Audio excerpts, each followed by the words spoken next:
We're joined now by General Bob Cohn. Thank you very much for taking the time, and I hope you understand there's an entire country that wants to convey its condolences to the folks here on this base.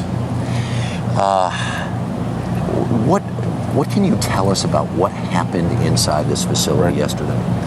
Again, in talking to many of the soldiers in the hospital last night, they reported almost a very calm and measured approach by the gunman who went around and in some cases talked to one young man last night. He was shot 4 times and by the same shooter, and then when he thought he moved, he said, "I made the mistake of moving and I was shot again." And so this took place, and as the shooter would change directions, the soldiers would scramble on the ground and try and help each other to carry each other outside the building. And at one point, the gunman realized a lot of the soldiers had started to escape, walked and started shooting outside the building and struck some of the soldiers as they were trying to escape. The stories that from these young soldiers, and I really hope we can get them in the media here fairly quickly, really remarkable in terms of their reaction. A young lady who realizes that her battle buddy is hurt, takes her blouse off, ties a tourniquet, carries the guy outside, gets him to safety, and then realizes she herself is shot. And talking to most of these kids, I said, did it hurt, etc.? And they said, all we could think of is getting out of there.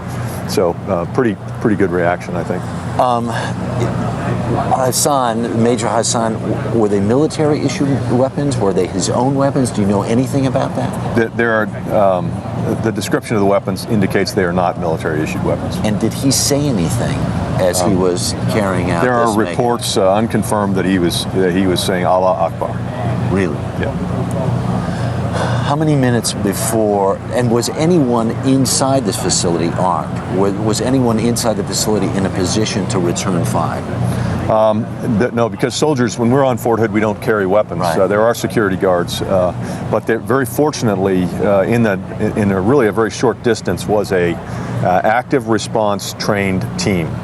And essentially they responded, and it happened that one of our most aggressive police officers, Officer Munley, happened to, as he walked out of the corner of the building, she came upon him and they had an exchange of gunfire that left him with 4 wounds, and she was wounded, not mortally. As a matter of fact, she's been talking to her friends on the phone, and so she's okay. But she took fire herself. She took fire herself, and her partner did not receive fire, but it was this.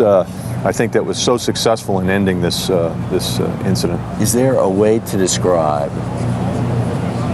what the level of shock and pain and this base is used to sending folks out into harm's way. They're not even really thinking about it coming and landing right in their backyard.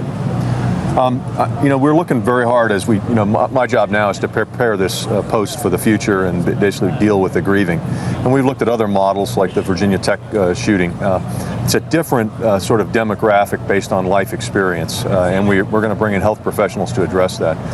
The soldiers will drive on, and again, they will get mental health counseling, etc. It's really the families and the children because they believe this is a safe environment, and that's really where we're focusing our efforts in the coming days.